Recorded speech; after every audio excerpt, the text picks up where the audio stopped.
आज का ये एपिसोड शुरू करने से पहले एक छोटी सी बात। क्या आप भी अपना पॉडकास्ट बनाने की सोच रहे हैं? तो एंकर ट्राई कीजिए। ये पॉडकास्ट बनाने का सबसे आसान तरीका है।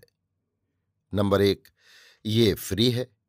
नंबर 2, इसमें कई सारे ऐसे टूल्स हैं जो आपको अपने फोन और कंप्यूटर पर रिकॉर्ड और एडिट करने की फैसिलिटी देते हैं। नंबर 3, आप अपने पॉडकास्ट को डिस्ट्रीब्यूट भी कर सकते हैं, जिससे इसे स्पॉटिफाई और दूसरे प्लेटफॉर्म पर सुना जा सके।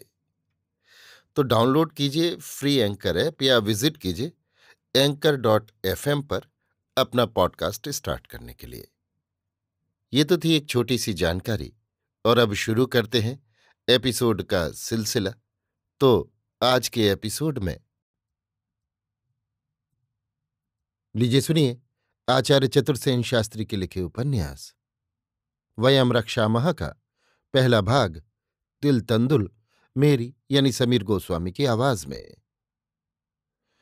कज्जलकूट के समान गहन श्यामल, अनावृत, उन्मुख यौवन, नीलमणि सी ज्योतिर्मयी बड़ी बड़ी आंखें, तीखे कटाक्षों से भरपूर, जिनमें मध्यसिक्त लाल डोरे, मदघूर्णित दृष्टि, कंबुग्रीवा पर अधर धरे से गहरे लाल उत्फुल्ल अधर, उज्ज्वल हीर का वली सी धवल दंत पंक्ति, संपुष्ट प्रतिबिंबित कपोल और प्रलय मेघ सी सघन गहन काली घुंघराली मुक्त कुंतलावली, जिनमें गुथे ताजे कमलदल, शतदल, कंठ में स्वर्ण तार ग्रथित गुंजामाल, अनावृत उन्मुख अचल यौवन युगल पर निरंतर आघात करता हुआ अंशुफलक, मांसल भुजाओं में स्वर्ण वलय और क्षीण कटी में स्वर्ण मेखला, रक्तांबर मंडित संपुष्ट जघन नितंब, गुल्फ में स्वर्ण पैजनियां, उनके नीचे हेमतार सूत्र ग्रथित कच्छप चर्म उपानत आवृत चरण कमल, सद्यः किशोरी नृत्य कर रही थी चतुष्पथ पर। विषधर भुजंगिनी के समान दोनों अनावृत भुज मृणाल हवा में लहरा रहे थे। उंगलियां चर्मटिका खंजरी पर मृदु आघात कर चरणाघात के सम पर ध्वनित कर रही थीं। चारों ओर आबाल वृद्ध, नगर नागर, नर नाग, देव दैत्य गंधर्व किन्नर, असुर मानुष आर्य व्रात। बहुत देर तक वो नृत्य करती रही, गाती रही, हंसती रही, हंसाती रही, लुभाती रिझाती रही। सभी नरनाग, देव दैत्य, असुर मानुष, आर्यव्रात विमोहित हो उस कज्जलकूट गहन श्यामल अनावृत उन्मुख यौवन के विलास को देख हर्षोन्मत्त हो गए। नृत्य की समाप्ति पर बालिका पर स्वर्णखंड बरसाने लगे। किसी ने आंखों से पिया वो रूप ज्वाल, किसी ने हंसकर आत्मसात किया उसे, किसी ने स्वर्ण दान देते हुए स्पर्श किया उसका कमल कोमल करतल, किसी पर उसने भ्रूपात किया, किसी पर कटाक्षपात, किसी पर बंकिम दृष्टि दी, किसी को देखकर हंस दी। स्वर्णखंड कमर में बांधे चर्मकोश में रखे और स्वर्ण पैजनियों को कच्छप चर्म उपानत पर किंकिरित करती हुई वो चली मध्य की हाट पर। बहुजन विमोहित विमूढ़ हो उस उन्मत्त अनावृत उन्मुख यौवन को आंखों से पीते आगे पीछे इधर उधर चले। मध्य की हाट पर जाकर उसने पीठ पुरुष से कहा, दे मध्य। ला स्वर्ण। कैसा स्वर्ण? वो जो अभी चर्मकोश में बांधा है। वो तो मात्र चरण के लिए है। तो मध्य यहां कहाँ है? इन भांडों में क्या गरल है? स्वर्ण जो नहीं देते उनके लिए गरल है, तो गरल ही दे। गरल देने की नगरपाल की आज्ञा नहीं है। मध्य लेना हो तो ले। पीठ पुरुष ने दांत निकाल दिए। ला, फिर मध्य दे। तो ला स्वर्ण। अरे मूढ़, कैसा स्वर्ण? मध्य क्या यों ही बटता है? शुल्क दे। नृत्य क्या देखा नहीं तूने? क्यों नहीं, नेत्रों को अवश्य देखना पड़ा, पर इसमें मेरा दोष नहीं। तू मेरी हाट के सामने आकर क्यों नाची? इतने में एक तरुण भीड़ से आगे आया। उसका किशोर वय था। उज्ज्वल श्यामवर्ण काकपक्ष ग्रीवा पर लहरा रहे थे। कमर में कृष्णाजिन, कंधे पर धनुष तूणीर, हाथ में शूल, विशाल वक्ष, बड़ी बड़ी आंखें, प्रशस्त ललाट, भीगती मसें, कुंचित भ्रुकुटी, केहरी सी कटी कठोर पिंडलियां, अभय मुद्रा, सुहास सिक्त अभिनंदित मुखश्री। तरुण ने एक स्वर्ण पीठ पुरुष के सामने फेंक कर कहा, स्वर्ण मैं देता हूं, तू उसे मध्य दे।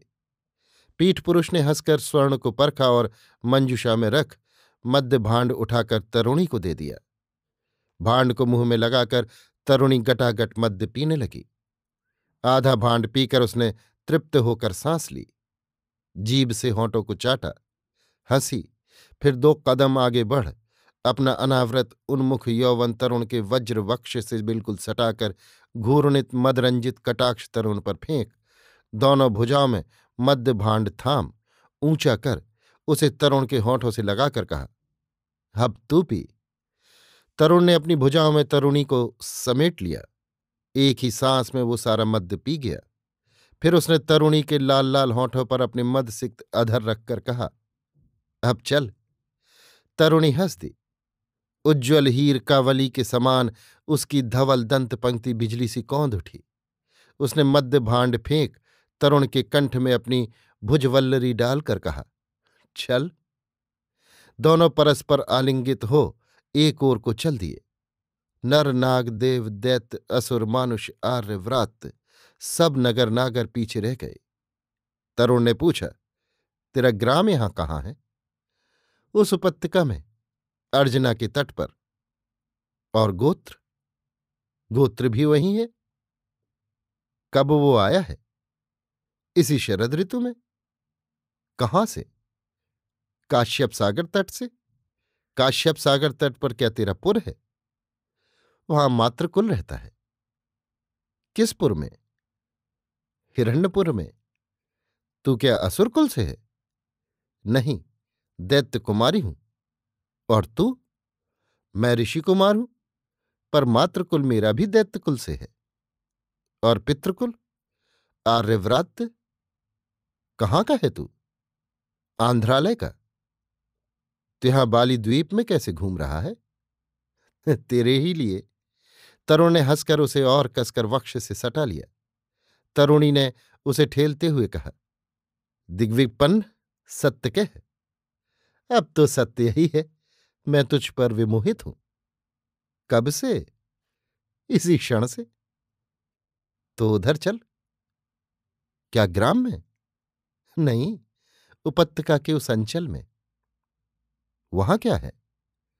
विजन वन है, सघन छाया है, एक सरोवर है, उसमें शतदल कमल खिले हैं।